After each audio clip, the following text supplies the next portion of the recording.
Bismillahirrahmanirrahim. Innal hamdalillah nahmaduhu wa nasta'inuhu wa nastaghfiruhu wa natubu ilaih.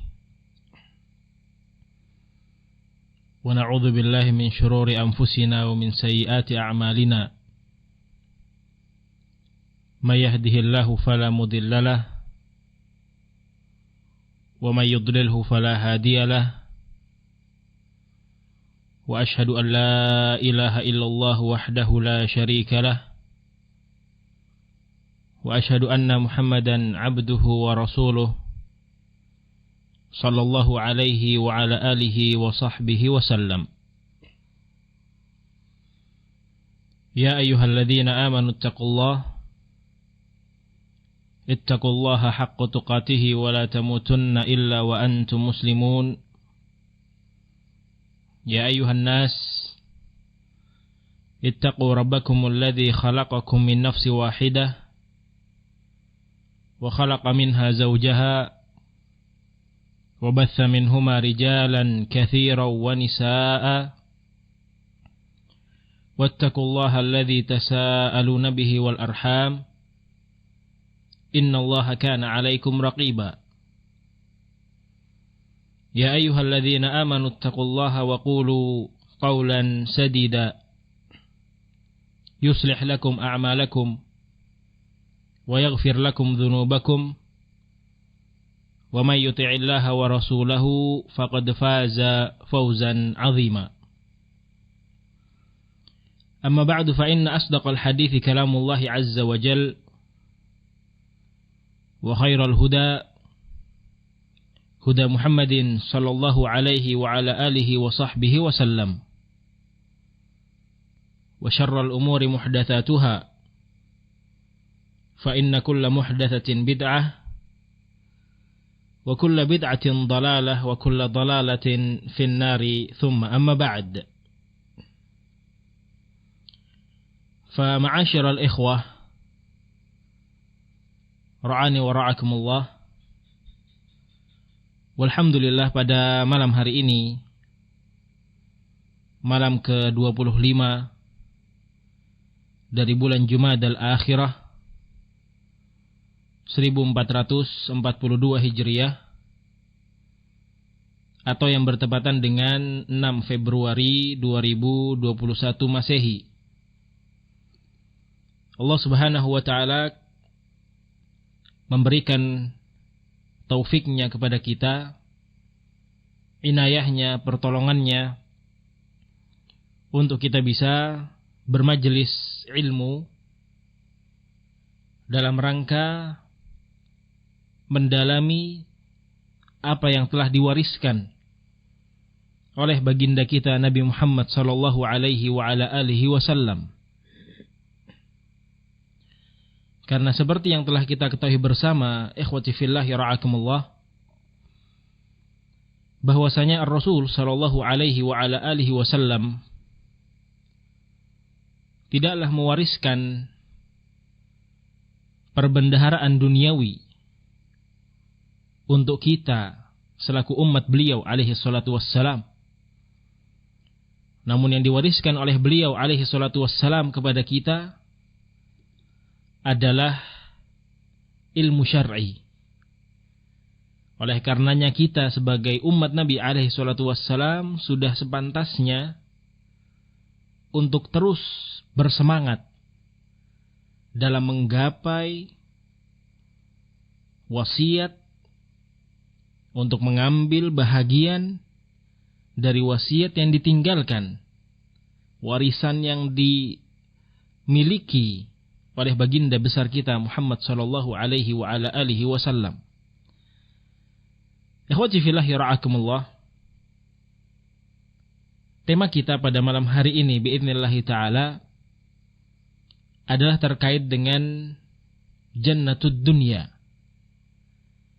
surga dunia, yang mana kita hamba-hamba Allah Subhanahu wa taala hakikatnya adalah orang-orang yang telah dinyatakan oleh Allahu Jalla Jalaluh di dalam firman-Nya yang mulia, laqad khalaqanal insana fi kabad. Sungguh manusia itu telah kami ciptakan dalam keadaan mereka memiliki banyak kepayahan, banyak musibah, banyak hal yang tidak mereka senangi pada kehidupan dunia tersebut. Ayat ini, ikhwati fillahi ra'akumullah, dinukilkan oleh Al-Imam Ibnu Katsir alaihi rahmatullah di dalam tafsir beliau. Beberapa ucapan dari a'immatul mufassirin atau dari kalangan para ulama al-mufassirin. Di antaranya adalah Al-Imam Sa'id ibn Jubair alaihi rahmatullah.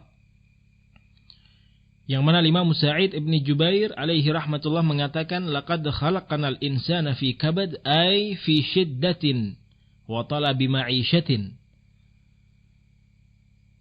Maksudnya kabad dalam ayat yang mulia ini adalah manusia itu diciptakan oleh Allah Jalla wa'ala yang kehidupan mereka di dunia, kehidupan mereka di muka bumi ini akan dipenuhi dengan asyiddah, akan dipenuhi dengan kesulitan demi kesulitan. Wa talab ma'isyatin, dan mereka pun akan sibuk dengan mencari ma'isyah untuk menghidupi kehidupan mereka, untuk memenuhi kebutuhan yang ada di sekeliling mereka dari orang-orang terdekat mereka.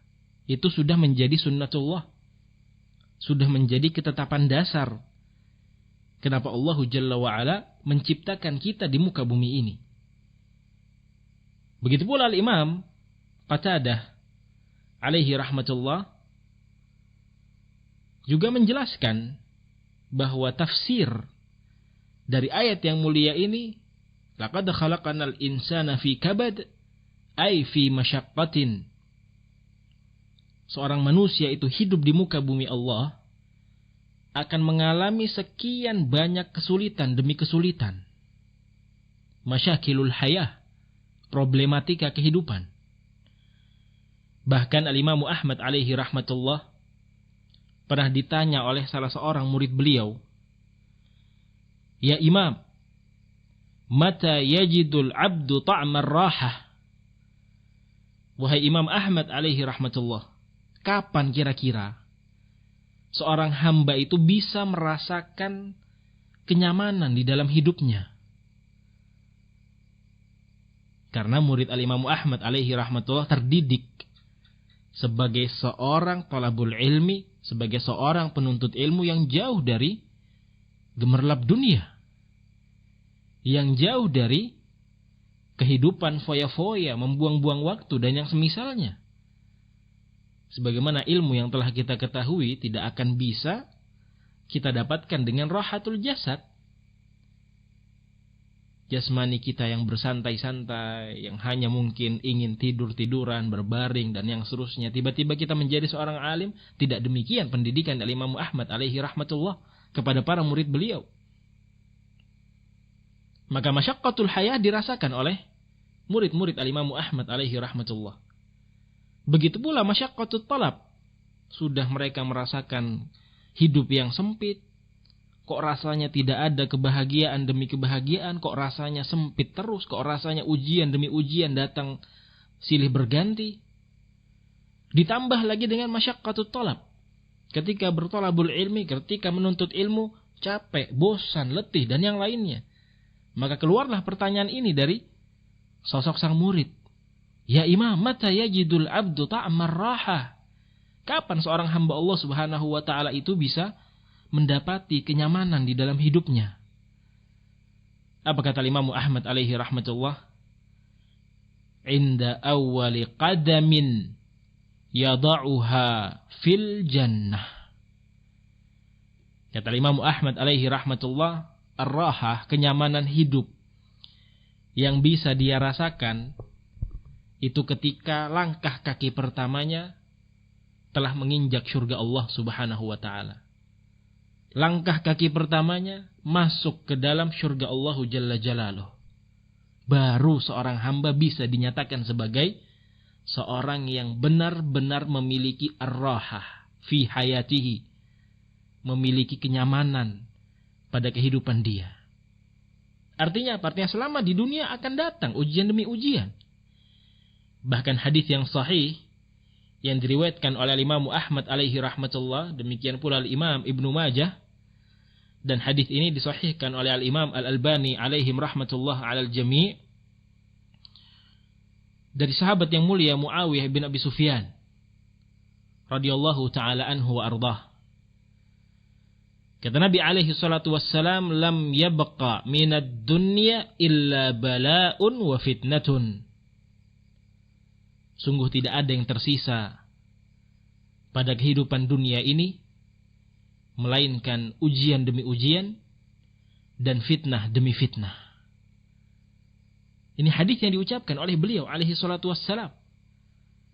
Maka ikhwati fillah yara'akumullah, dari hadis-hadis yang modelnya seperti ini, Nabi alaihi salatu wassalam yang kita telah mengetahui bahwa beliau alaihi salatu wassalam telah menyatakan bahwa seorang mukmin itu kehidupannya di dunia seperti penjara. Berbeda dengan kehidupan seorang yang kafir. Ad-dunya sijnul mu'min, kata beliau alaihi salatu wassalam. Begitu pula hadis ini mendukung apa yang telah ada dalam sabda Nabi alaihi salatu wassalam tersebut. Lam yabqa minad dunya illa bala'un wa fitnatun. Tidak ada yang tersisa dari kehidupan dunia ini kecuali musibah demi musibah, ujian demi ujian. Demikian pula fitnah demi fitnah. Maka kalau mungkin kita selamat dari fitnah yang telah lalu, akan datang fitnah yang berikutnya. Kalau kita selamat dari fitnah ini, akan datang lagi fitnah yang berikutnya, terus sampai akhir hayat menjemput kita, ya khawati fillah ya ra'akumullah. Tidak akan kita merasakan yang namanya rahah, sebagaimana yang disampaikan oleh Imam Ahmad alaihi rahmatullah. Itu kaidah umum yang ada di dalam kehidupan seorang hamba yang beriman kepada Allah Jalla wa'ala, seorang hamba yang beriman kepada Rasulnya alaihi salatu wassalam. Akan mendapati ujian, akan mendapati musibah, akan mendapati fitnah. Fi kabad. Sesuai dengan apa yang telah Allah Subhanahu wa taala firmankan, dia akan merasakan masyaqqatul hayah, problematika kehidupan, problem demi problem, belum selesai satu masalah, datang masalah yang lain. Maka ini semua, ikhwati fillah ya ra'akumullah, hakikatnya adalah sesuai dengan apa yang telah Allah Subhanahu wa taala firmankan. Ahasiban nas ayyutraku ayyaqulu amanna wa hum la yuftanun. Apakah manusia itu mengira bahwa mereka itu setelah mengikrarkan dirinya beriman, bahwa kami beriman kepadamu ya Allah, kami beriman kepada Nabi Muhammad alaihi salatu wassalam, wa hum la yuftanun, kemudian mereka sangka mereka tidak akan mendapatkan ujian, mereka tidak akan mendapatkan bala, mereka tidak akan mendapatkan musibah. Bagaimana mungkin Allah Jalla wa'ala bisa memberikan itu semua? Padahal hikmahnya jelas untuk membedakan mana orang-orang yang jujur dalam keimanannya, mana orang-orang yang berdusta dalam keimanannya. Begitu pula firman Allah Jalla wa'ala, am hasibatum an tadkhulul jannah walamma ya'lamillahu alladhina jahadu minkum wa ya'lamus sabirin. Am hasibul jannah, kalian merasa dengan mudah akan masuk ke dalam syurga Allah Subhanahu wa taala. Walamma ya'lamillahu alladhina amanu minkum wa ya'lamus sabirin. Dalam keadaan Allah Jalla wa ala belum menguji kalian, mana orang-orang yang benar-benar jahadu, benar-benar maksimal dalam usahanya, dalam upayanya, dia bersungguh-sungguh di antara kalian. Wa ya'lamus sabirin. Allah pun Subhanahu wa taala belum menguji kalian untuk bisa mengetahui mana orang-orang yang sabar. Maka ini hikmah dari apa yang kita sebutkan dalam muqaddimah majlis kali ini, ikhwati fillah ya ra'akumullah, bahwasanya kehidupan demi kehidupan seorang mukmin akan dia dapati sekian banyak masyakilul hayah, sekian banyak masyaqqah, sekian banyak kesulitan, sekian banyak bala, fitnah, seperti apa yang disebutkan oleh Nabi alaihi salatu wassalam. Namun apakah artinya dengan ini semua seorang mukmin itu tidak bisa hidup dalam kebahagiaan? Seorang mukmin tidak bisa merasakan sa'adatud dunia, kebahagiaan ketika dia hidup di dunia? Ternyata tidak. Ternyata Allah Jalla wa'ala juga bisa memberikan jannatud dunia, juga bisa memberikan sa'adatud dunia kepada hamba-hamba Allah Jalla wa'ala yang ia kehendaki. Di dalam firman yang mulia, Allah Subhanahu wa ta'ala menyatakan, man amila salihan min dzakarin aw untha wa huwa mu'min falanuhyiyannahu hayatan thayyibah wa lanajziyannahum ajrahum bi ahsani ma kanu ya'malun. Allah Jalla wa Ala menyatakan man amila salihan, barang siapa yang beramal saleh, min dzakarin aw untha. Tentunya yang dimaksud di sini adalah pada kehidupan dunia. Karena kita telah mengetahui, ikhwati fillah ya ra'akumullah, dunia ini tempat kita untuk beramal. Sementara nanti di akhirat sudah tertutup kesempatan tersebut. Sudah masanya untuk kita dihisab. Sudah masanya untuk kita diperhitungkan apa saja yang sudah kita lakukan di dunia. Tapi selama kita masih hidup di dunia, selama hayat masih dikandung badan, kita masih bisa masuk ke dalam golongan apa yang telah Allah Subhanahu wa ta'ala sebutkan dalam firman yang mulia ini. Man amila salihan, barang siapa yang beramal saleh, min dzakarin aw untha, apakah dia dari kalangan laki-laki atau dari kalangan wanita, mukminin ataukah mukminat, wa huwa mu'min falanuhyiyannahu hayatan thayyibah. Syaratnya satu, dia mukmin, kemudian dia melengkapi keimanannya tersebut dengan amalan demi amalan, dengan ketaatan demi ketaatan. Maka intinya di al-iman. Intinya adalah dalam kondisi kita beriman kepada Allah Jalla wa'ala, dalam kondisi kita beriman kepada Rasulnya alaihi salatu wassalam. Karena keimanan ini, ikhwati fillah ya ra'akumullah, seperti yang sudah kita ketahui bersama, tercakup padanya sekian banyak pembahasan, sekian banyak unsur, sekian banyak pondasi. Bahwasanya iman itu harus ada unsur al-qalb di dalamnya, i'tiqadun bil qalb, keyakinan yang mantap, tidak ada unsur keraguan sedikit pun. Begitu pula keimanan itu harus ada nutqun bil lisan, dia ikrarkan dengan lisannya. Begitu pula ada amalun bil jawarih, itu bukti keimanan, realisasi dari keimanan yang dia miliki. Dia mengamalkan amalan-amalan saleh dengan menggunakan anggota tubuhnya. Matanya tidak dia gunakan kecuali untuk memandang hal-hal yang dihalalkan, untuk melakukan ketaatan demi ketaatan. Demikian pula pendengarannya, demikian pula kedua tangannya, demikian pula lisannya, demikian pula kedua kakinya. Ini bentuk realisasi dari keimanan. Maka ini yang Allah Jalla wa'ala sebutkan dalam firman-Nya, wa huwa mu'min, dia beriman. Yang iman itu melahirkan amalan saleh, man amila salihan. Maka ketika keimanan tersebut bisa melahirkan amalan saleh, perhatikan apa yang Allah Subhanahu wa ta'ala akan berikan kepada hamba tersebut. Falanuhyiyannahu hayatan thayyibah. Maka sungguh kami akan berikan kepada orang tersebut kehidupan yang sangat layak, kehidupan yang sangat berbahagia, hayatan thayyibah, kehidupan yang baik. Tidak cukup sampai di situ, itu balasan bagi mereka yang melakukan hal tersebut di dunia. Di akhirat pun, wala najziyannahum ajrahum bi ahsani ma kanu ya'malun. Kami akan berikan balasan, kami akan berikan pahala, kami akan berikan ganjaran sesuai dengan apa yang telah mereka kerjakan pada kehidupan dunia tersebut. Ikhwati fillah yara'akumullah. Dari ayat yang mulia ini, kita bisa mengambil sebuah pelajaran penting. Di antaranya adalah bagaimana Allah Jalla wa'ala telah mempersiapkan hayatan thayyibah bagi seorang mukmin yang ya'mal salihan. Allah Subhanahu wa ta'ala mempersiapkan kehidupan yang sangat layak, kehidupan yang sangat baik, kehidupan yang dipenuhi dengan kebahagiaan ketika dia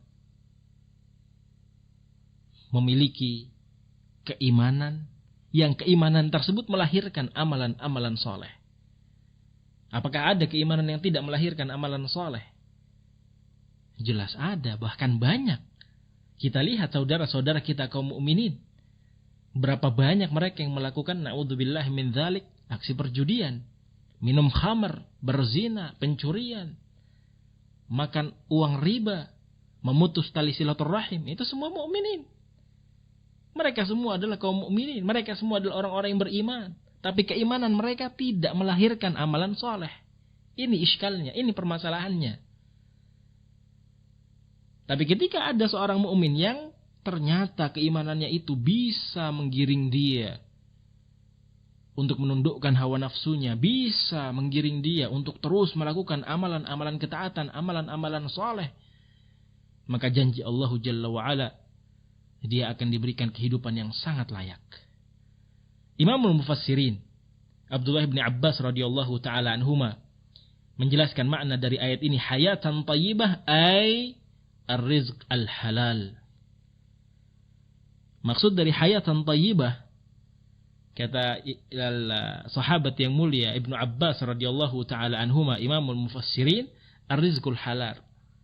Ar-rizqu al-halal, ketika dia mendapatkan rezeki yang halal. Ini hakikat dari kehidupan yang layak.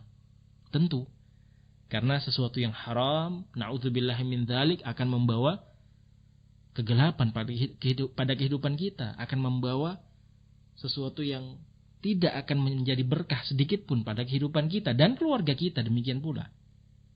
Maka rizqul halal tidak bisa kita remehkan. Itulah hayatan thayyibah yang sebenarnya, sesuai dengan apa yang disampaikan oleh Abdullah bin Abbas radhiyallahu ta'ala anhuma. Begitu pula Imam As-Sahabi Al-Jalil Al-Khalifah Ar-Rashid Ali bin Abi Thalib radhiyallahu ta'ala anhu wa ardah juga mengatakan bahwa makna dari hayatan thayyibah ay al-qana'ah. Makna dari hayatan thayyibah, kata beliau, adalah al-qana'ah. Ketika seorang hamba itu merasa cukup dengan apa yang telah Allah Subhanahu wa ta'ala berikan kepada dirinya. Ketika seorang hamba itu mudah untuk bersyukur dengan apa yang telah Allah Subhanahu wa ta'ala berikan kepada dirinya, tanpa perlu dia melihat kepada orang lain di luar sana yang mungkin hartanya jauh lebih banyak daripada dia. Tidak demikian sifat qanaah. Maka ketika seorang hamba diberikan sifat qanaah, luar biasa. Itulah hayatan thayyibah. Al-Imam Ad-Dhahhak alaihi rahmatullah pun menafsirkan ayat yang mulia ini, hayatan thayyibah, maksudnya kata beliau, taufiquhu subhanahu wa ta'ala ila ta'ati fa innaha tuaddihi ila ridwanillahi azza wa jal. Hayatan thayyibah yang dimaksud ayat ini adalah ketika Allah Jalla wa ala memberikan taufik kepada seorang hamba, memberikan kemudahan pada seorang hamba untuk dia sering dan selalu melakukan amalan-amalan ketaatan. Karena amalan-amalan ketaatan itu, ikhwati fillah yara'akumullah, hakikatnya berat. Tidak ada yang bisa melakukan amalan-amalan ketaatan tersebut kecuali mereka-mereka yang benar-benar mendapatkan taufik, mendapatkan inayah, mendapatkan pertolongan dari Allah Jalla Jalaluh. Tidak sembarangan amalan ketaatan ini dilakukan oleh seorang mukmin. Benar-benar dia mendapatkan taufik dari Allah Jalla wa'ala. Maka makna dari hayatan thayyibah, kata Imam Ad-Dhahhak alaihi rahmatullah, ketika Allah Jalla wa'ala memberikan taufik pada seorang hamba untuk dia terus, untuk dia banyak melakukan amalan-amalan ketaatan. Kenapa? Karena amalan-amalan ketaatan tersebut tuaddihi ila ridwanillah, bisa mengantarkan dia menuju ridhonya Allah Subhanahu wa ta'ala. Kalau sudah Allah Subhanahu wa ta'ala ridha, kalau Allah Jalla wa'ala sudah cinta kepada kita, maka kebencian-kebencian makhluk, kebencian-kebencian manusia, tidak ridhonya orang-orang yang berada di sekitar kita, tidak akan berpengaruh. Yang penting ridhonya Allah Jalla wa'ala, cintanya Allah Subhanahu wa ta'ala, rahmatnya Allah Jalla Jalaluh ada pada diri kita. Bagaimana kita bisa menggapai itu semua? Dengan ketaatan demi ketaatan. amalan saleh demi amalan saleh. Ini hayatan thayyibah bagi seorang mukmin. Ini kehidupan yang baik. Ini kehidupan yang layak. Ini hakikatnya jannatud dunya. Ini hakikatnya sa'adatud dunya, ikhwati fillah yara'akumullah. Ketika seorang mukmin benar-benar memiliki kehidupan yang sangat dekat dengan ketaatan Allah. Amalan-amalan saleh. Dia dimudahkan untuk melakukan amalan demi amalan. Walaupun mungkin di sisi yang lain, dia sering mendapatkan ujian, dia sering mendapatkan musibah, dia sering mendapatkan fitnah. Seperti apa yang telah kita bahas sebelumnya.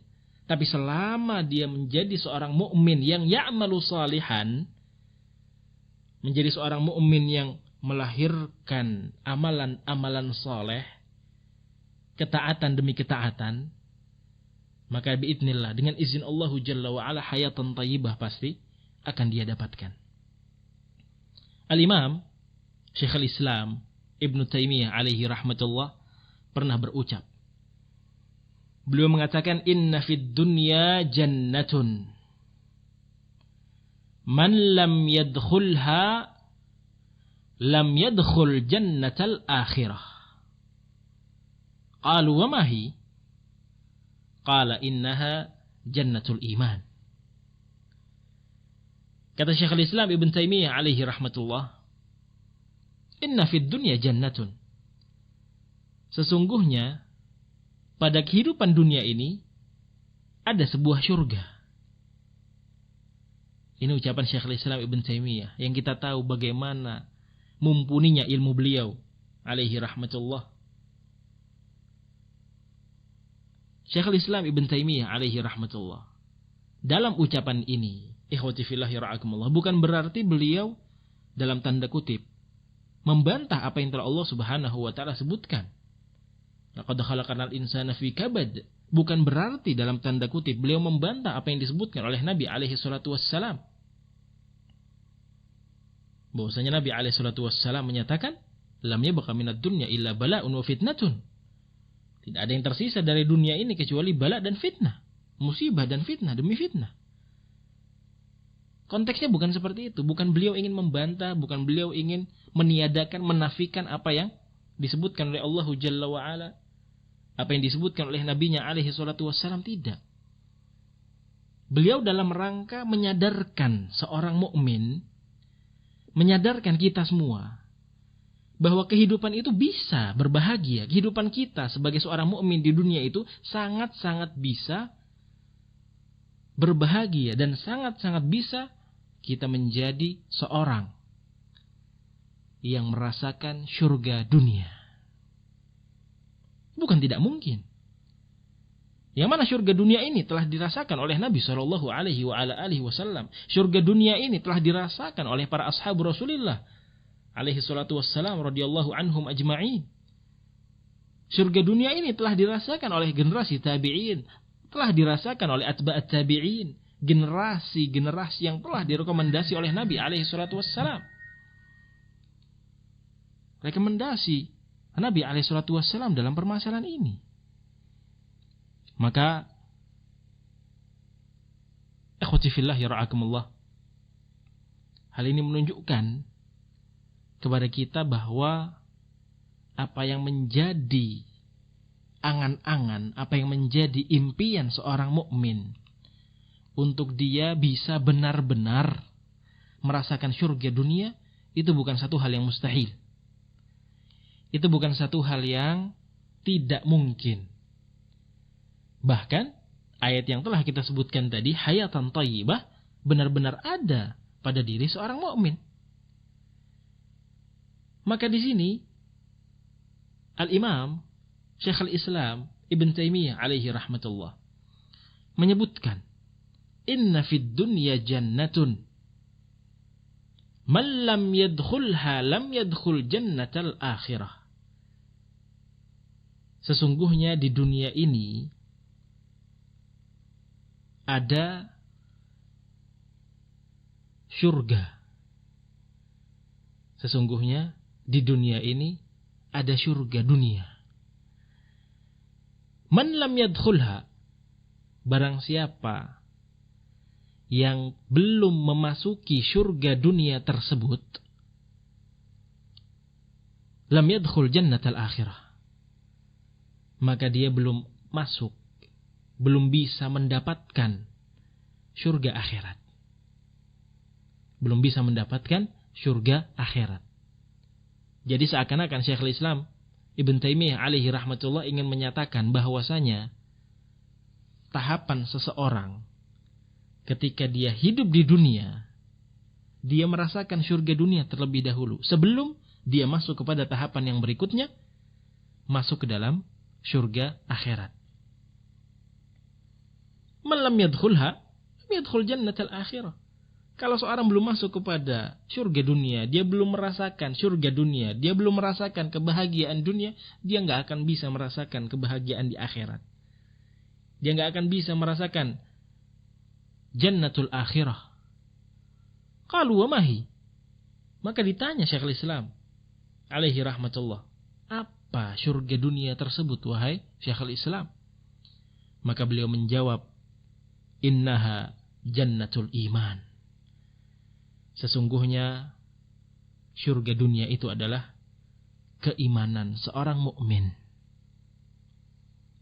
Maka ucapan ini ucapan yang sangat berarti untuk kita, ikhwati fillah ra'akumullah, bagi kaum mukminin secara umum, bahwa dengan keimanan seseorang benar-benar akan bisa merasakan kebahagiaan. Dengan keimanan seseorang akan bisa merasakan jannah ad-dunya. Seorang akan bisa merasakan surga dunia.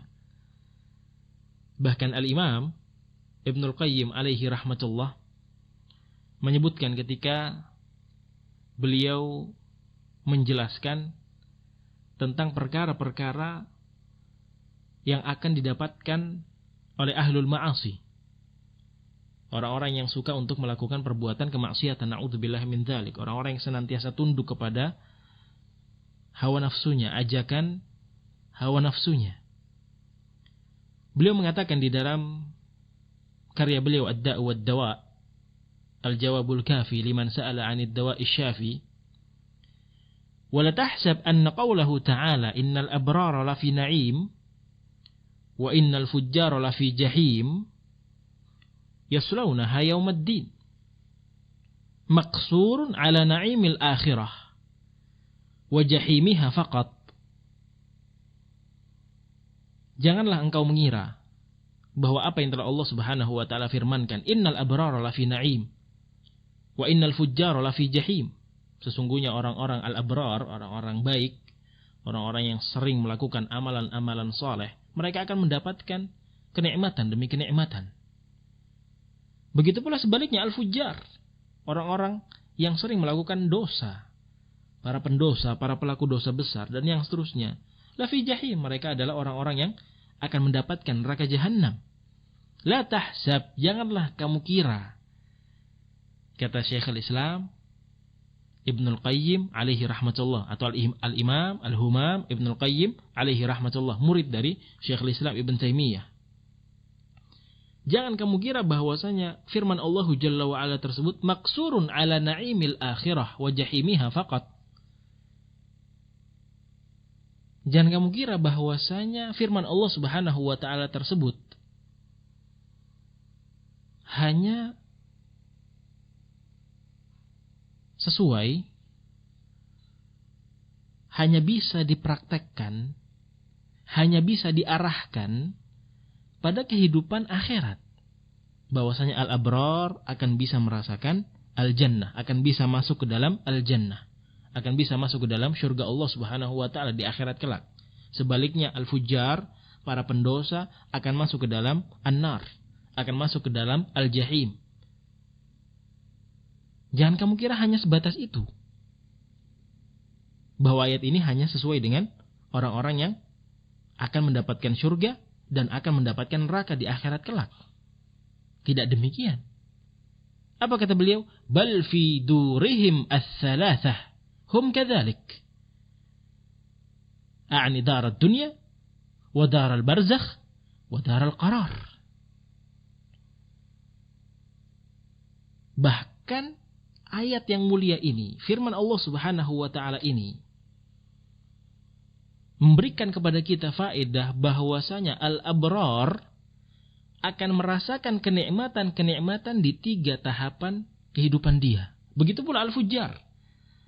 Mereka akan merasakan siksaan demi siksaan, azab demi azab pada 3 tahapan kehidupan mereka. Karena seperti yang kita ketahui, khotifillah yara'akumullah, yang namanya kehidupan seorang manusia, kehidupan seorang mukmin, kehidupan seorang hamba Allah Jalla wa'ala secara umum, itu akan melalui 3 tahapan. Tahapan yang pertama adalah dunia, tahapan yang kedua adalah alam barzakh, dan tahapan yang ketiga adalah darul qarar, akhirat kelak. Maka yang dimaksud oleh firman Allah Jalla wa'ala, innal abrara lafi na'im wa innal fujjara lafi jahim, ini bukan hanya pada kehidupan akhirat saja.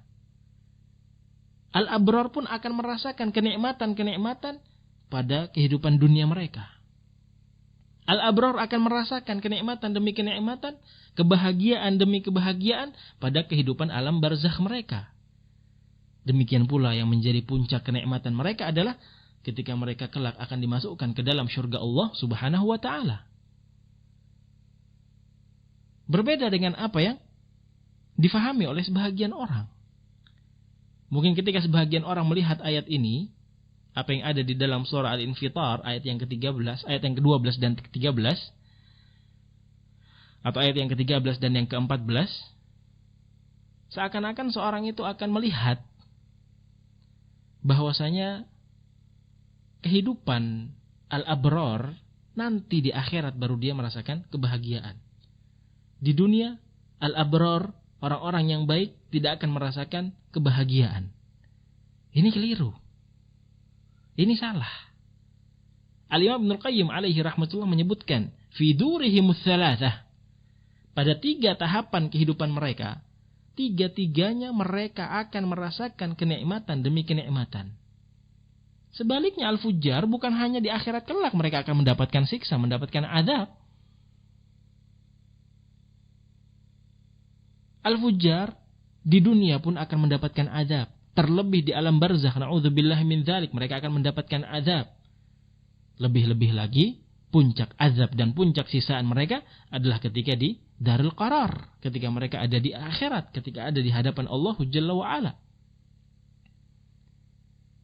Maka ikhwati fillah yara'akumullah, ucapan al-Imam Ibnul Qayyim alaihi rahmatullah ini memberikan pesan kepada kita bahwa apabila kita ingin menjadi seorang yang merasakan syurga dunia, apabila kita ingin menjadi seorang yang merasakan kenikmatan dunia, begitu pula nanti disambut lagi dengan kenikmatan alam barzakh, disambut lagi dengan puncak kenikmatan, yaitu kenikmatan negeri akhirat di syurga Allah Jalla wa'ala, maka jadilah orang-orang yang baik, jadilah al-abrar. Itu kunci yang disampaikan oleh Al-Imam Ibnul Qayyim alaihi rahmatullah. Bahkan sebuah kisah yang sangat menarik terjadi di sisi Syekhul Islam Ibn Taimiyah alaihi rahmatullah. Ketika Syekhul Islam Ibn Taimiyah alaihi rahmatullah suatu ketika beliau, seperti yang sudah kita ketahui kisahnya, dipenjara oleh penguasa ketika itu. Beliau dipenjara, bahkan penjara yang dimiliki oleh sosok Syekhul Islam Ibn Taimiyah alaihi rahmatullah adalah penjara yang tidak bisa melihat cahaya apapun di dalamnya. Artinya gelap gulita. Posisi penjaranya berada di bawah tanah. Sangat-sangat gelap. Tidak terbedakan mana pagi hari, tidak terbedakan mana siang hari, tidak terbedakan mana malam hari, semuanya sama, gelap semuanya. Maka ketika ditutup pintu penjara tersebut, Syekhul Islam mengatakan, apa kata Syekhul Islam? Ma yasna'u a'da'u bi. Apa yang mereka lakukan? Musuh-musuhku itu, apa yang mereka lakukan kepadaku?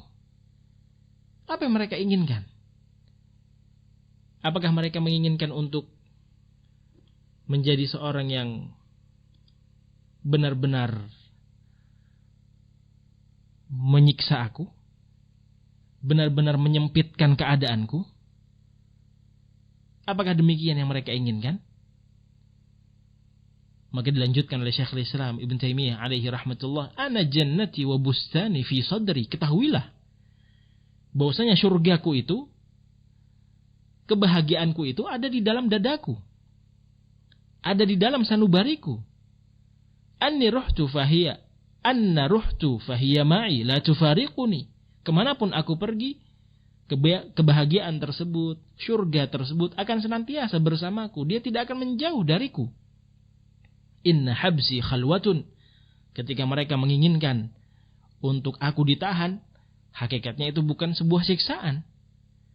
Tapi aku akan berkhalwat dengan Allah Jalla wa'ala. Aku akan terus beribadah kepada Allah Subhanahu wa ta'ala, hanya berdua antara aku dengan Allah. Itu sebuah kenikmatan, itu kebahagiaan yang aku miliki. Wa qatli syahadatun. Ketika mereka ingin membunuhku,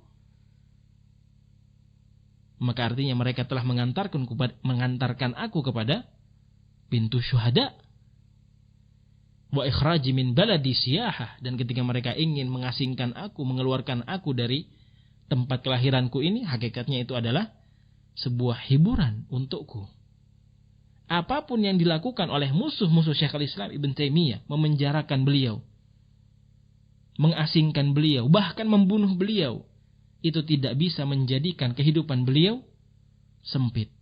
Tidak bisa menjadikan kehidupan beliau sengsara. Kenapa? Karena jannatuhu, surganya beliau, kebahagiaan beliau, fi sadrihi, ada pada sanubari beliau, ada pada dada beliau. Maksudnya apa? Keimanan. Yang mana keimanan tersebut akan dibawa kemana-mana oleh Syekhul Islam Ibn Taimiyah alaihi rahmatullah.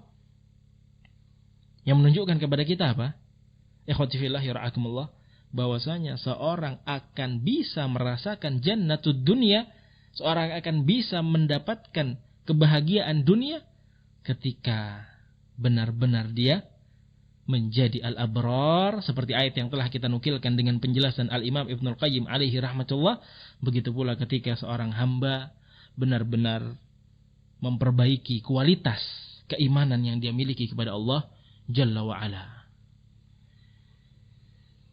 Oleh karenanya, ikhwati fillahi ra'akumullah, Al-Imam Ibnul Qayyim alaihi rahmatullah di dalam karya beliau yang berjudul Al-Wabil As-Sayyib sedikit mengutarakan kepada kita, menjelaskan kepada kita apa yang dimiliki dari makna jannatud dunia ini, dari makna surga dunia ini, yang nanti di akhirnya beliau akan menukilkan ucapan sang guru, ucapan Syekhul Islam Ibn Taimiyah alaihi rahmatullah. Berkata Imam Ibnul Qayyim alaihi rahmatullah, wal ikbalu ala Allah ta'ala wal inabatu ilaihi wal ridha bihi wa anhu wa imtila'ul qalbi min mahabbatihi wal lahju bi dhikrihi wal farahu was sururu bi ma'rifatihi thawabun ajilun. Disebutkan oleh beliau alaihi rahmatullah, wal ikbalu ala Allah ta'ala, ketika seorang hamba terus mempersembahkan ibadahnya kepada Allah, mendekatkan dirinya kepada Allah Subhanahu wa ta'ala. Wal inabatu ilaih, terus memperbaharui taubatnya, kembali terus kepada Allah Jalla wa ala, seakan-akan dia seorang yang fakir, seakan-akan dia seorang yang sangat butuh, tidak bisa lepas dari sang Khalik, tidak bisa lepas dari sosok Allah Jalla wa ala. Waridha bihi wa anhu, ketika seorang hamba tersebut juga senantiasa ridha dengan apa yang telah Allah Subhanahu wa ta'ala takdirkan kepada dirinya, terhadap apa yang telah Allah Subhanahu wa ta'ala tetapkan pada dirinya. Wa imtila'ul qalbi min mahabbatihi, begitu pula ketika hamba tersebut hatinya dipenuhi dengan mahabbah, dengan kecintaan kepada Allah Jalla wa ala. Wallahju bidzikrihi, lisannya tidak pernah kering, lisannya selalu dibasahi dengan zikir-zikir kepada Allah Subhanahu wa ta'ala. Wal farahu was surur bima'rifatihi, hamba tersebut senantiasa berbahagia ketika lebih dekat dengan Allah Jalla wa ala, lebih mengenal Allah Subhanahu wa ta'ala. Dalam perkara-perkara tersebut yang disebutkan oleh beliau, thawabun ajil, Jadi ketika seorang hamba senantiasa melakukan zikir, senantiasa melakukan ketaatan-ketaatan kepada Allah Subhanahu wa taala, hatinya dipenuhi dengan kecintaan kepada Allah, begitu pula senantiasa ridha atas apa yang Allah Subhanahu wa taala takdirkan pada dirinya. Amalan-amalan tersebut akan menghasilkan ganjaran yang besar, thawabun ajil, akan menghasilkan ganjaran yang akan disegerakan oleh Allah Jalla wa ala. Wa jannatun wa 'aishun la nisbata li'aishil muluki ilaihil battah. Dia akan benar-benar merasakan kebahagiaan, dia akan benar-benar merasakan syurga di dunia ini. Yang mana kebahagiaan tersebut, syurga tersebut tidak pernah dirasakan sedikit pun oleh para raja, oleh orang-orang yang memiliki harta benda yang berlimpah, harta benda yang banyak, tidak pernah merasakan kebahagiaan dunia, tidak pernah merasakan syurga dunia seperti yang dirasakan oleh al-mu'min ini, yang dia sibukkan dirinya dengan ketaatan demi ketaatan, zikir demi zikir, doa demi doa, ridha kepada Allah Jalla wa ala, mengenal Allah Subhanahu wa taala dengan lebih dekat, mencintai Allah dan yang lainnya. Kemudian beliau melanjutkan, wa sami'tu Syekhul Islam Ibn Taimiyah yaqul, dan aku pun pernah mendengar bahwa Syekhul Islam alaihi rahmatullah pernah berucap, inna fid dunya jannatun man lam yadkhulha la yadkhul jannatal akhirah. Sungguhnya di dunia ini terdapat sebuah syurga yang apabila seorang belum memasuki syurga dunia, hakikatnya dia tidak akan pernah masuk ke dalam syurga akhirat. Maka kelengkapannya seperti yang sudah kita bacakan di awal tadi, bahwasanya makna hakikat dari jannatud dunya adalah jannatul iman, keimanan yang ada pada dirinya. Ikhwati fillah yara'akumullah.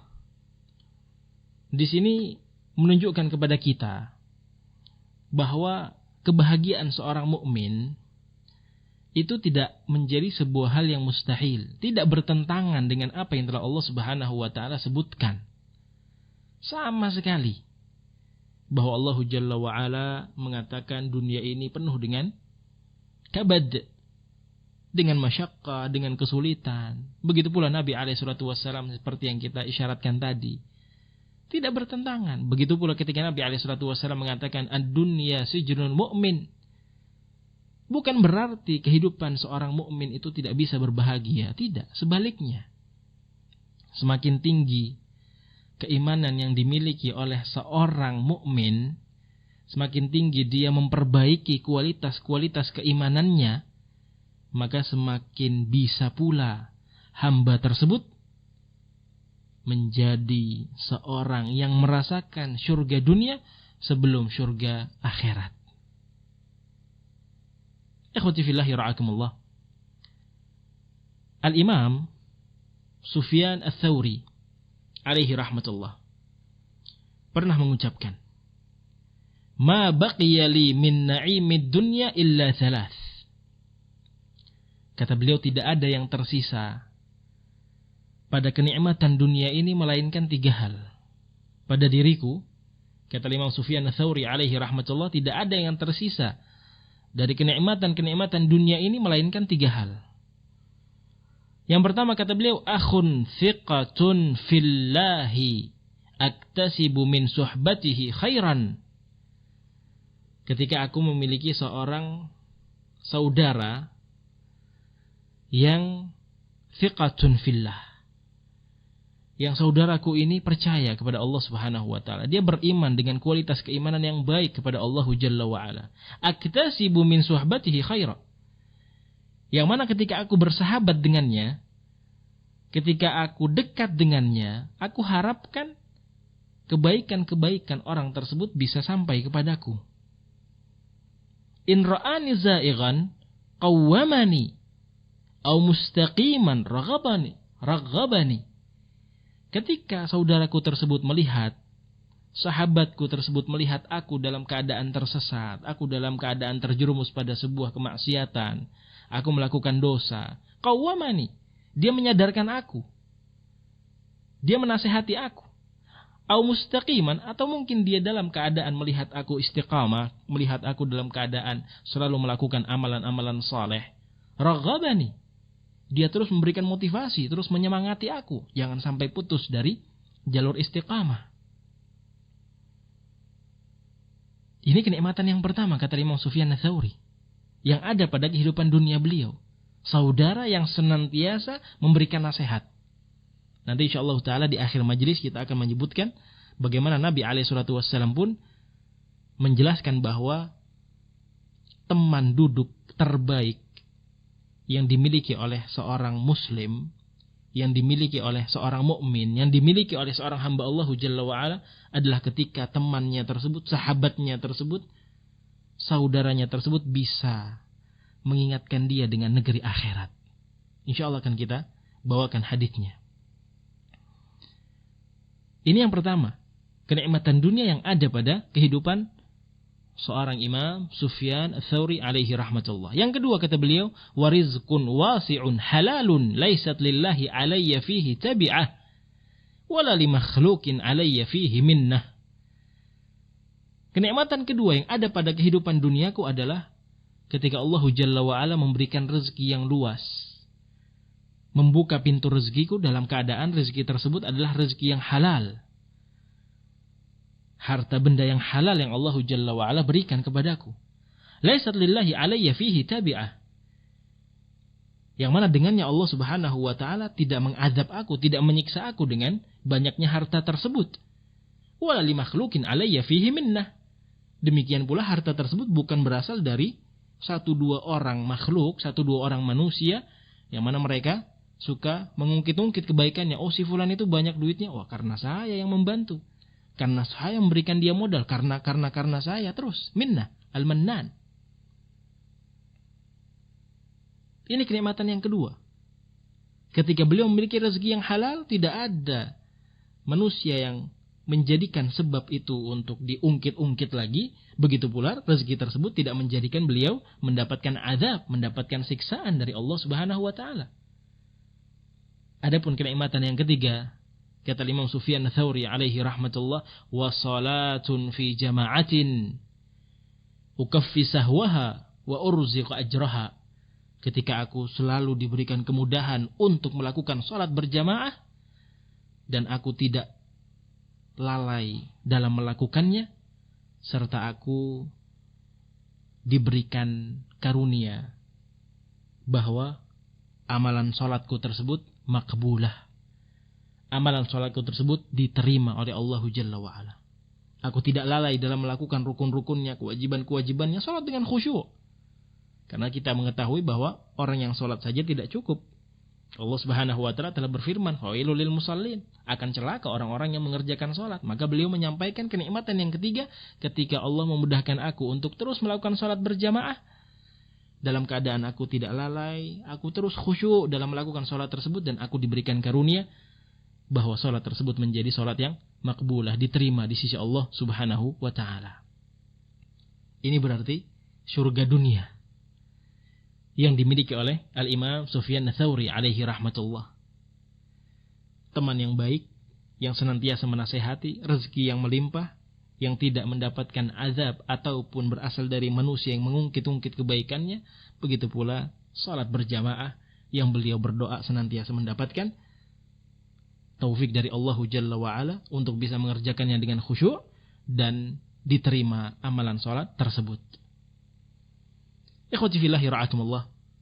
Al-Imam Ibnul Qayyim alaihi rahmatullah, di dalam karya beliau Zadul Ma'ad, terkhusus dalam fasal asbab syarhis sudur, beliau menukilkan ucapan ini pada bab yang terkait dengan sebab-sebab tenangnya hati seorang manusia. Beliau menukilkan hadis Nabi sallallahu alaihi wasallam. Kata Imam Al-Humam Ibnul Qayyim alaihi rahmatullah, wa qad rawat Tirmidzi fi jami'ihi 'anin Nabi sallallahu alaihi wasallam. Telah diriwayatkan oleh Imam Tirmidzi alaihi rahmatullah di dalam Jami' At-Tirmidzi dari Nabi alaihi salatu wassalam annahu qala, bahwa Nabi alaihi salatu wassalam pernah bersabda, idza dakhala an-nur al-qalba infasaha wansyaraha. Kata Nabi SAW, idza dakhala nurul qalba, apabila ada cahaya yang masuk ke dalam hati seorang mukmin, infasaha wansyaraha, maka hati tersebut akan menjadi lapang dan hati tersebut akan merasakan memiliki kebahagiaan. Akan merasakan atau akan memiliki kebahagiaan tersendiri. Ini yang disebutkan oleh Imam Ibnul Qayyim alaihi rahmatullah menukil ucapan An-Nabi alaihi salatu wassalam. Idza dakhala nurul qalba infasaha wansyaraha. Apabila cahaya itu masuk kepada hati seorang mukmin, maka hatinya akan lapang dan hati akan penuh dengan kebahagiaan. Maka para sahabat bertanya kepada beliau alaihi salatu wassalam, "Wa ma alamatu dzalika ya Rasulullah?" Apa tanda bahwa hati seorang itu telah dimasuki cahaya tadi, wahai Rasulullah? Maka Nabi alaihi salatu wassalam menyebutkan 3 tanda yang menunjukkan bahwa hati seorang telah dimasuki oleh cahaya tersebut. Yang pertama, kata beliau alaihi salatu wassalam, al-inabatu ila daril khulud. Ketika hati tersebut benar-benar ingin kembali kepada negeri yang abadi. Senantiasa rindu, senantiasa kangen, senantiasa ingin untuk bertemu dengan Allah Jalla wa'ala. Untuk bisa segera menuju kampung nan abadinya di sana. Ini yang pertama. Artinya tanda tersebut menunjukkan bahwa hati hamba tadi telah bercahaya. Tanda yang kedua, kata Nabi SAW, wattajafi an daril ghurur. Hati tersebut jauh dari dunia. Dia nggak ada sama sekali memiliki rasa tamak, rakus untuk mengumpulkan perbendaharaan dunia. Dia termasuk seorang yang jauh dari urusan-urusan duniawi. Ala kadarnya, apa yang Allah Subhanahu wa taala takdirkan, dia merasa cukup. Apa yang disebutkan oleh Al-Imam Ali bin Abi Thalib radhiyallahu taala anhu wa ardhah, sahabiul jalil, khalifah ar-rabi', al-qanaah. Merasa cukup. Dia enggak rakus, enggak tamak dengan urusan-urusan duniawi. Ini tanda yang kedua bahwa hatinya telah masuk padanya cahaya. Dan yang ketiga, kata Nabi alaihi salatu wassalam, wal isti'dadu lil mauti qabla nuzulihi. Hati tersebut adalah hati yang senantiasa mempersiapkan dirinya untuk menghadapi kematian sebelum kematian itu datang. Maka ini 3 tanda ikhwati fillah yara'akumullah yang menunjukkan kepada kita bagaimana seorang mukmin yang telah memiliki 3 tanda ini berarti hatinya telah masuk cahaya Allah. Dan kalau sudah masuk ke dalam hatinya tersebut cahaya Allah Subhanahu wa ta'ala, infasaha wansyaraha. Hatinya akan merasa lapang dan hatinya akan dipenuhi dengan kebahagiaan demi kebahagiaan. Jannatud dunya, surga dunia ada pada dirinya. Kemudian ikhwati fillah yara'akumullah, pembahasan yang terakhir dalam majelis malam hari ini biidznillah ta'ala adalah apa yang terkait dengan sebab-sebab bagaimana kita bisa merasakan surga dunia. Bagaimana kita bisa merasakan kebahagiaan dunia. Yang dalam keadaan seorang mukmin itu pasti merasakan sekian banyak ujian. Tapi seperti yang kita jelaskan tadi, bagaimana kebahagiaan tersebut tidak mustahil untuk dimiliki oleh setiap mukmin. Maka kita akan membacakan atau menjelaskan secara singkat tentunya 6 sebab yang seorang dengan hal tersebut bisa merasakan surga dunia atau sa'adatud dunia, kebahagiaan ketika dia hidup di dunia ini. Yang pertama adalah az-zikru, senantiasa berzikir kepada Allah Subhanahu wa taala. Sesuai dengan apa yang telah Allah Subhanahu wa taala firmankan, ala bidzikrillahi tatma'innul qulub. Ketahuilah dengan zikir kepada Allah Jalla wa ala itu akan menenangkan hati-hati manusia. Hati-hati kita akan merasa tenang, hati-hati kita akan merasa bahagia, hati-hati kita akan merasa lapang ketika kita senantiasa melazimi terus-menerus berzikir dan berzikir kepada Allah Subhanahu wa taala. Bahkan sosok Nabi alaihi salatu wassalam, saking dekatnya beliau dengan zikir kepada Allah, pada saat masuk ke dalam al-hammam, masuk ke dalam toilet, beliau tidak boleh berzikir karena memang di dalam toilet adalah tempat yang kotor, tempat yang najis, yang tidak boleh seorang berzikir kepada Allah Jalla wa'ala. Apa yang beliau lakukan ketika keluar dari kamar mandi, toilet atau hammam tersebut? Ghufranak, kata beliau alaihi salatu wassalam. Semoga engkau mengampuniku ya Allah. Saking apa? Saking dekatnya beliau dengan amalan soleh yang bernama zikir ini. Maka ini yang menjadikan kehidupan Nabi alaihi salatu wassalam mendapatkan syurga dunia. Di alam barzakhnya pun alaihi salatu wassalam mendapatkan sekian banyak kenikmatan. Terlebih di akhirat beliau menjadi orang pertama yang akan masuk ke jannatul akhirah. Perbanyak zikir. Ikhwati fillahi ra'akumullah. Kemudian sebab yang kedua, hakikatnya adalah apa yang datang dalam sebuah hadis yang dinukilkan oleh Al-Imam Ibnul Muflih alaihi rahmatullah di dalam Adabus Syar'iyyah.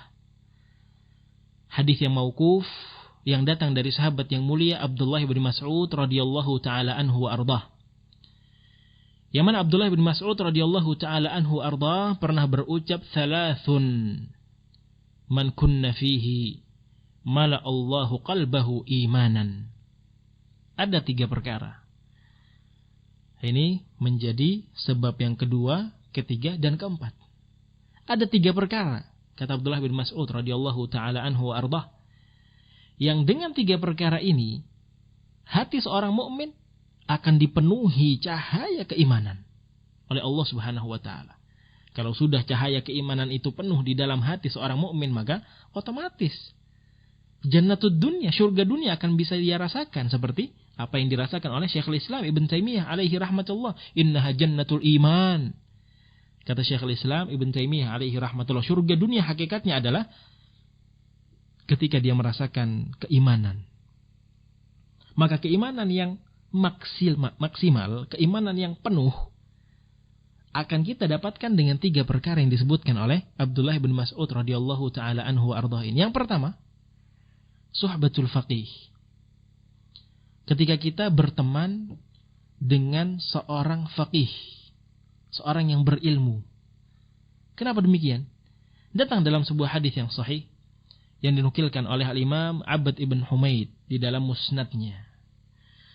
Dari sahabat yang mulia Abdullah bin Abbas radhiyallahu taala anhuma, bahwa Nabi sallallahu alaihi wa ala alihi wasallam bersabda, "Ala ukhbirukum bi khairi julasaikum." Apakah kalian ingin aku beritahukan tentang teman duduk terbaik, sahabat-sahabat terbaik yang kalian miliki?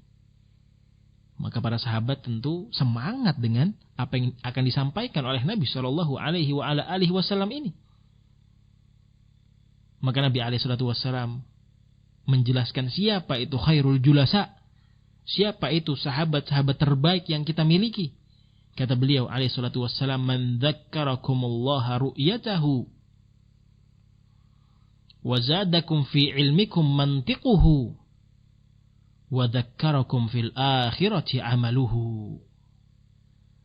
Yang pertama kata Nabi alaihi salatu wassalam, man dzakkarakumullahu, dalam riwayat yang lain, man dzakkarakum billahi ru'yatuhu. Apabila kamu melihatnya, kamu seakan-akan mengingat Allah Jalla wa'ala. Sekedar melihatnya saja, kita sudah langsung mengingat Allah Subhanahu wa ta'ala. Ini teman terbaik. Kalau kita memiliki teman duduk, memiliki sahabat, memiliki saudara seperti ini, jaga sebaik-baiknya. Kalau dia punya kekurangan, sabar dengan kekurangan yang dia miliki. Jangan sampai kita menjadi orang yang merugi, na'udzubillahi min dzalik, ketika kita lepas dari teman-teman seperti ini. Melihatnya saja sudah mengingatkan kita kepada Allah Jalla wa'ala.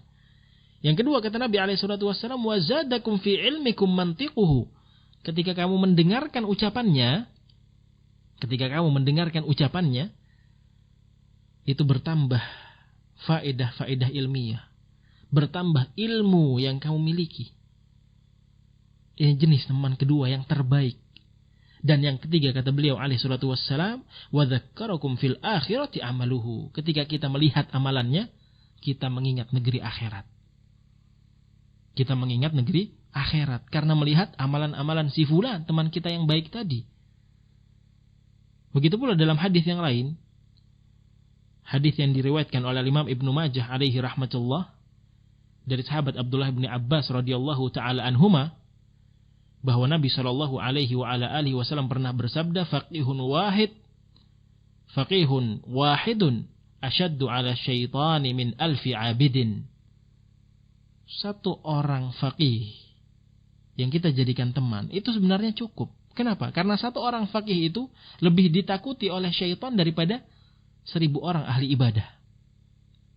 1000 ahli ibadah, misalkan kita punya teman, anggaplah 1000 ahli ibadah, ketika kita bandingkan dengan satu orang faqih yang kita duduk dengannya, yang kita bersaudara dengannya, yang kita berteman dengannya, itu jauh lebih baik. Maka ikhwati fillahi ra'akumullah, ini yang disebutkan oleh Nabi sallallahu alaihi wasallam yang bisa menambah keimanan kita. Allah akan penuhi hati kita dengan keimanan demi keimanan. Ketika bertambah keimanan kita, maka semakin besar pula sa'adatud dunya, semakin besar pula syurga dunia akan bisa kita rasakan. Kemudian yang berikutnya yang ada di dalam ucapan Abdullah bin Mas'ud radhiyallahu taala anhu wa ardhah ini adalah tilawatul Quran. Senantiasa membaca Al-Quran. Ini sebab yang ketiga. Ketika kita ingin merasakan jannatud dunya, sering-sering membaca Al-Quranul Karim. La aqulu alif lam mim harfun, kata Nabi alaihi salatu wassalam. Hadis yang telah kita ketahui bersama. Walakin alifun harfun, walamun harfun, wa mimun harfun. Tidak aku ucapkan, tidak aku katakan kepada kalian bahwasanya alif lam mim itu satu huruf, tapi alif satu huruf, lam satu huruf, mim satu huruf. Yang mana dengannya kita bisa mendapatkan pahala yang berlipat-lipat ganda. Bismillahirrahmanirrahim saja, ikhwati fillahi ra'akumullah, sudah 20 huruf. Itu baru bismillahirrahmanirrahim. Dikalikan 10 kali kebaikan, berarti 200 kebaikan yang ada pada catatan amalan kebaikan kita. Maka seharusnya kita menjadi seorang yang bersemangat dalam membaca Al-Quranul Karim. Karena dengan membaca Al-Quran tersebut, Allah Subhanahu wa ta'ala akan memenuhi hati kita dengan cahaya-cahaya keimanan.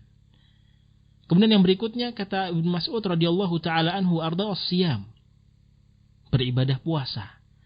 Ini pun juga akan menjadikan hati kita sebagai hati yang penuh dengan keimanan. Dalam hadis yang sahih yang diriwayatkan oleh Al-Imam Ahmad alaihi rahmatullah, Nabi sallallahu alaihi wasallam dari sahabat yang mulia Abu Hurairah radhiyallahu taala anhu arda menyatakan as-siyamu junnatun wa hisnun hasinun minan nar, bahwasanya berpuasa itu merupakan sebuah perisai yang akan bisa menjaga kita, menjaga diri kita dari pedihnya api neraka. Maka agar kita bisa masuk ke dalam jannatul akhirah, surga akhirat, terhalangi dari api neraka, terhalangi dari siksaan Allah Subhanahu wa ta'ala, maka puasa adalah sebab yang bisa menjadikan kita merasakan jannah al-akhirah, surga akhirat. Yang sebelumnya kita akan merasakan kebahagiaan di alam barzakh, yang sebelumnya kita akan biidznillah merasakan jannatud dunya. Karena 3 tahapan ini akan dirasakan oleh orang-orang yang memiliki sifat al-abrar, seperti yang sudah kita jelaskan dari ucapan al-Imam Al-Humam Ibnul Qayyim alaihi rahmatullah.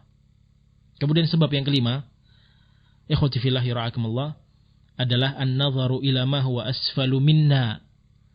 Kita sering-sering untuk melihat kepada orang-orang yang berada di bawah kita. Dalam hal kenikmatan duniawi, usahakan kita melihat orang-orang yang berada di bawah kita. Itu tujuannya agar kita bisa merasakan jannatud dunya, agar kita bisa merasakan surga dunia. Hadis yang ma'ruf, hadis yang telah kita ketahui, yang diriwayatkan oleh Imam Al-Bukhari wal Imam Muslim, muttafaqun alaih. Dan lafaz yang akan anda bawakan ini adalah lafaz dari Al-Imam Muslim alaihi rahmatullah.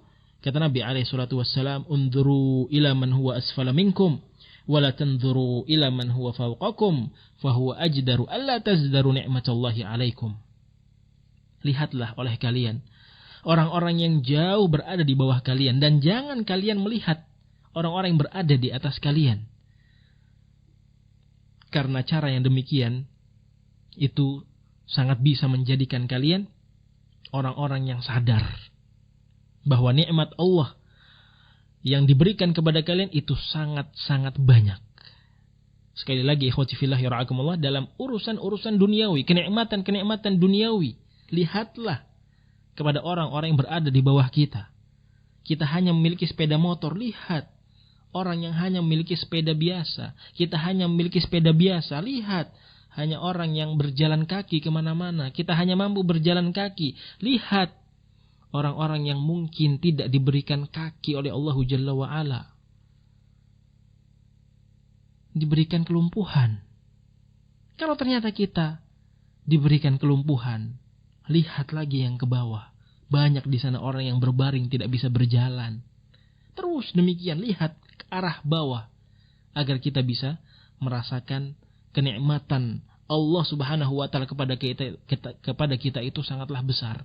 Kenikmatan Allah Jalla wa ala kepada kita dan keluarga kita adalah kenikmatan yang sangat-sangat berlimpah, agar kita bisa sadar. Karena terkadang kita nggak sadar bahwa nikmat Allah, karunia Allah itu sangat banyak. Karena kita selalu melihat ke atas. Karena kita terlalu melihat ke atas. Maka ini ikhwati fillah yara'akumullah. Kemudian sebab yang terakhir, yang dengan yang kita menutup majelis pada malam hari ini biidznillah ta'ala, agar kita bisa merasakan nikmatud dunia, adalah talabul ilmi. Kita menuntut ilmu syar'i, menggali dalam-dalam warisan yang diberikan oleh Nabi kita Muhammad alaihi salatu wassalam. Dalam hadis yang sahih yang diriwayatkan oleh Imam Ibnu Majah alaihi rahmatullah di dalam sunannya, dari sahabat yang mulia Abu Sa'id al-Khudri radhiyallahu taala anhu ardah, bahwa Nabi alaihi salatu wassalam pernah menyatakan, sayatikum aqwamun yatlubuna al-ilma fa idza ra'aitumuhum faqulu lahum marhaban marhaban biwasiyati Rasulillah sallallahu alaihi wasallam waqnuhum. Ucapan Nabi alaihi salatu wasallam kepada para sahabat secara khusus dan kepada kita semua secara umum, ikhwati fillah yara'akumullah, selaku umat Nabi Muhammad alaihi salatu wasallam. Kata beliau alaihi salatu wasallam, sayatikum aqwamun akan datang kepada kalian satu kaum, yatlubuna al-ilma, mereka tidak mendatangi kalian kecuali untuk menuntut ilmu syar'i. Fa idza ra'aitumuhum, apabila kalian mendapati mereka, faqulu lahum, sampaikanlah kepada mereka, marhaban marhaban biwasiyati Rasulillah alaihi salatu wassalam, wahai para penuntut ilmu, selamat datang, selamat datang. Selamat datang disampaikan oleh Nabi alaihi salatu wassalam, bentuk tarhib, ikhwati fillah yara'akumullah, kepada para talabatul ilm, kepada orang-orang yang senang duduk di majelis-majelis ilmu, mendengarkan kajian demi kajian. Nabi alaihi salatu wassalam yang memberikan ucapan tarhib, yang memberikan ucapan selamat datang kepada talabatul ilm, kepada para penuntut ilmu, marhaban marhaban biwasiyati Rasulillah alaihi salatu wassalam. Selamat datang dengan wasiat yang telah dimiliki oleh Rasulullah alaihi salatu wassalam. Kemudian pesan terakhir dari Nabi alaihi salatu wassalam kepada para sahabat secara khusus dan kepada kita secara umum adalah waqnuhum. Apa makna waqnuhum? Wa'allimuhum, dan ajarkanlah para talabatul ilm tersebut. Ajarkan mereka ilmu-ilmu syar'i. Ajarkan mereka ilmu-ilmu yang bisa menambah keimanan mereka. Maka sebab terakhir ini, ikhwati fillah yara'akumullah, menjelaskan kepada kita bagaimana dengan menuntut ilmu kita mendapatkan ucapan selamat datang dari baginda Nabi sallallahu alaihi wa ala alihi wasallam untuk bisa masuk ke dalam surga dunia. Selamat datang di surga dunia. Itu yang bisa kita bahas pada pertemuan malam hari ini. Kurang lebihnya ana mohon dimaafkan. Wa bihadzal qadar kifayah. Wa sallallahu ala nabiyyina Muhammad wa ala alihi wa sahbihi wasallam. Wa akhiru da'wana anil hamdulillahi rabbil alamin. Wassalamualaikum warahmatullahi wabarakatuh.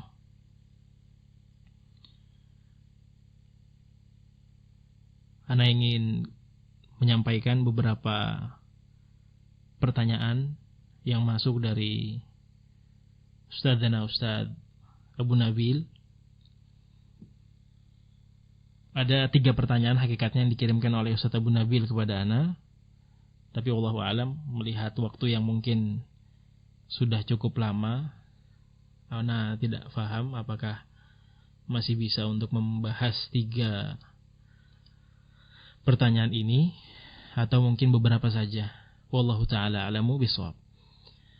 Pertanyaan yang pertama yang disampaikan oleh Ustaz Abu Nabil kepada ana, afwan, kami ingin bertanya, kalau sedang kumpul atau bertemu keluarga besar, kadang seringnya bicarakan atau mengkritik kebijakan-kebijakan pemerintah, khususnya dalam penanganan COVID ini. Apakah boleh jika ada dari kebijakan pemerintah yang memang kurang tepat, kami ikut menyambung obrolan tersebut? Wallahu ta'ala a'lamu bishawab. Terkait dengan pertanyaan ini, maka akan ana usahakan menjawab dari 2 sisi. Sisi yang pertama adalah adab antum, penanya secara khusus, dan mungkin bisa menjadi faedah untuk kita bersama ketika sedang mengobrol dengan kerabat, saudara, teman-teman dekat, atau yang lainnya. Ketika kita diajak bicara, ketika kita diajak ngobrol, maka tidak mungkin kita diam. Tidak mungkin kita tidak menanggapi, tidak mungkin kita cuek. Karena itu akan membawa atau menimbulkan rasa sakit hati kepada saudara yang telah mengajak kita berbicara tadi. Jadi yang pertama yang bisa ana nasihatkan, kalau seandainya memang itu kerabat, yang otomatis apabila kita mengingkari secara terang-terangan, khawatir dia akan menjadi seorang yang tidak suka, tidak respect lagi dengan kita, atau mungkin bahkan lebih ekstrim lagi, mengusir kita dari rumah tersebut. Maka kalau ditanya apakah kami ikut menyambung obrolan tersebut atau tidak, jawabannya silahkan ikut menyambung. Silahkan antum menjadi seorang yang berkomunikasi, artinya juga ikut larut dalam perbincangan tersebut. Akan tetapi antum sebagai seorang sunni salafi, sebagai ahlus sunnah, antum harus tampakkan, walaupun sedikit. Tentunya sesuai dengan kemampuan antum. Antum harus menampakkan bagaimana akidah ahli sunnah dalam bersikap kepada penguasanya. Mungkin antum bisa terima ucapan tersebut, tapi antum giring kepada hal-hal yang positif. Misalkan permasalahan kebijakan tentang COVID kurang baik. Contohnya mungkin vaksinnya kok terlalu lama, sampai harus 9 bulan, 10 bulan, setahun. Ya antum mungkin bisa membalasnya dengan apa? Ya nggak apa-apalah, lama, walhamdulillah toh kita juga digratiskan.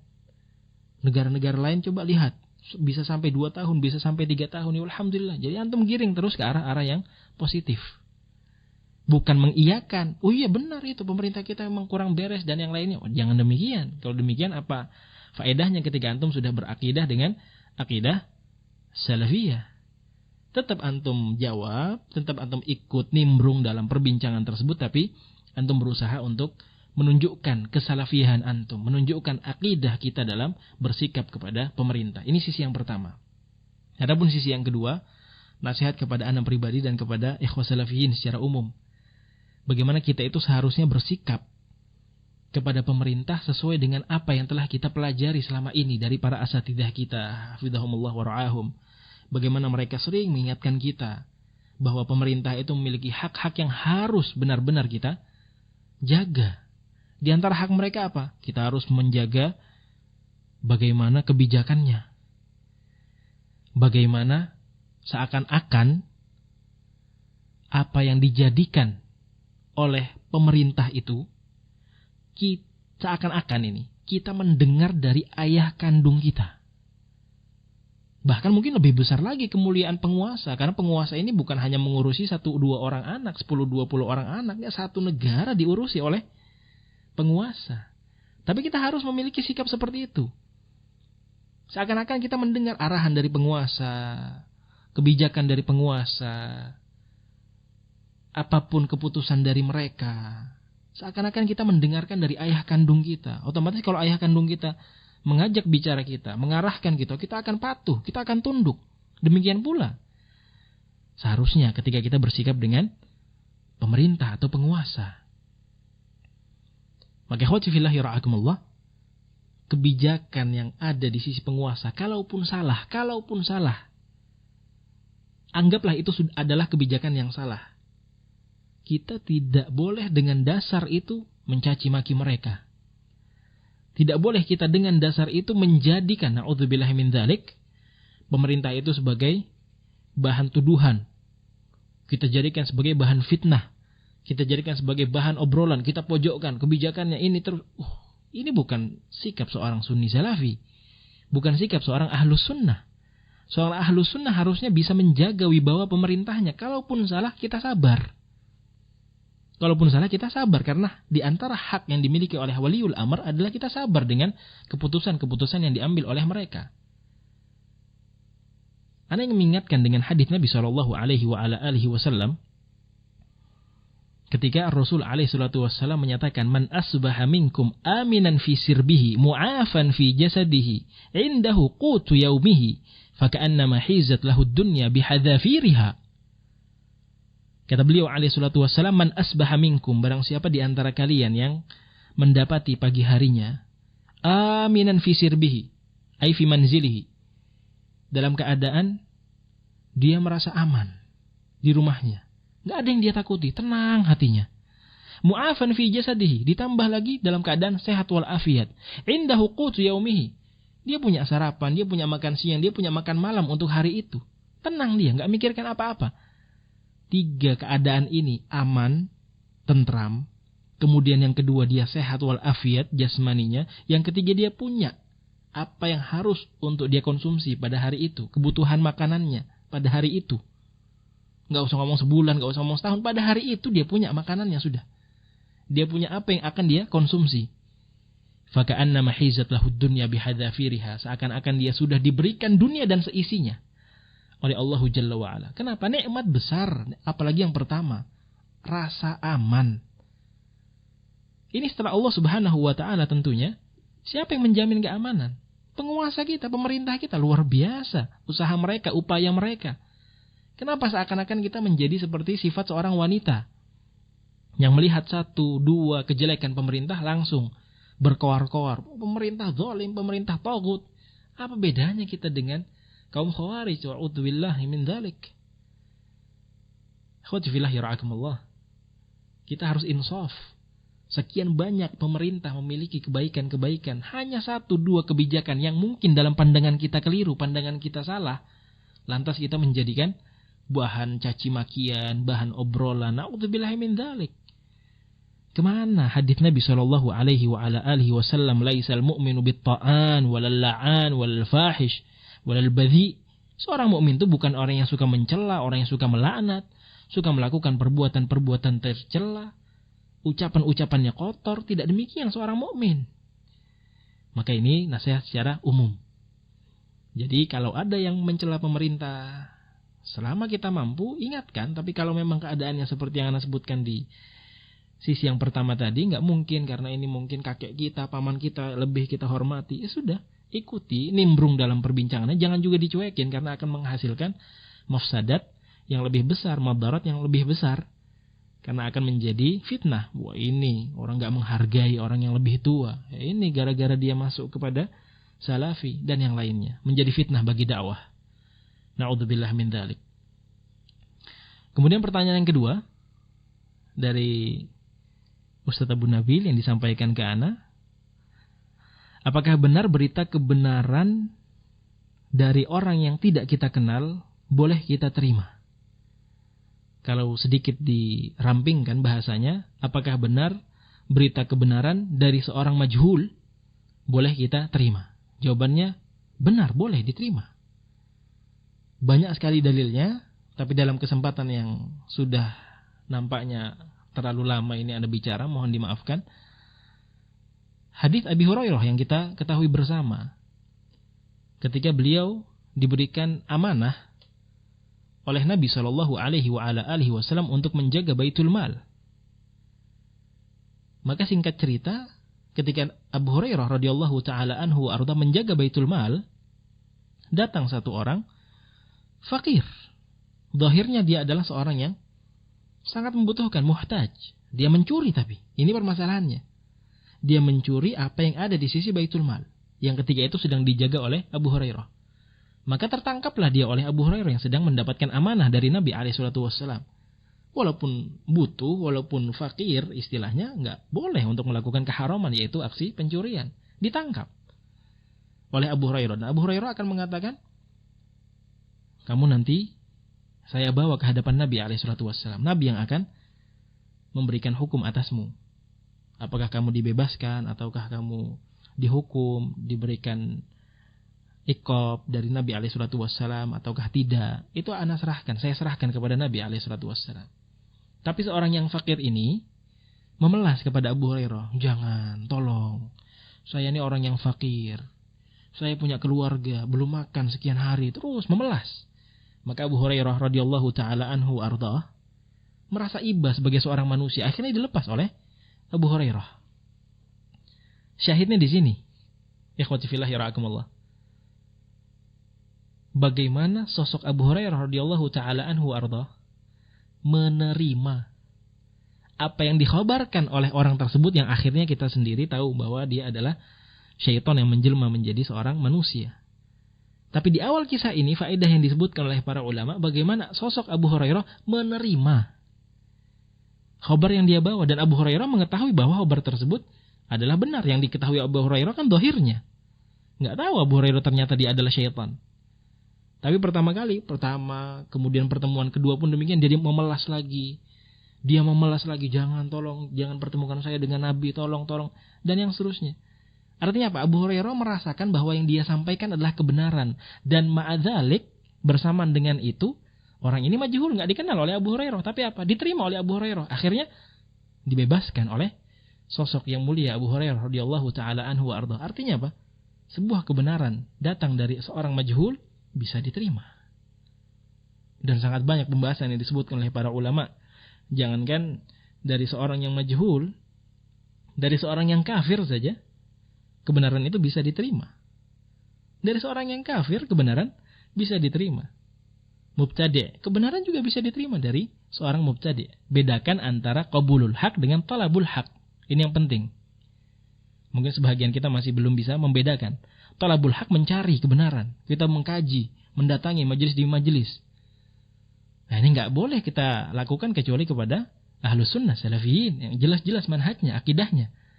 Tapi kalau qabulul haq, menerima, bukan talab, bukan mencari, bukan menuntut ilmu, kita menerima. Datang tiba-tiba orang kafir mengatakan kepada kita, sholat 5 waktu itu wajib, ya wajib kita terima. Zakat fitrah itu wajib, ya wajib kita terima. Padahal dia kafir. Begitu pula mubtadi'ah.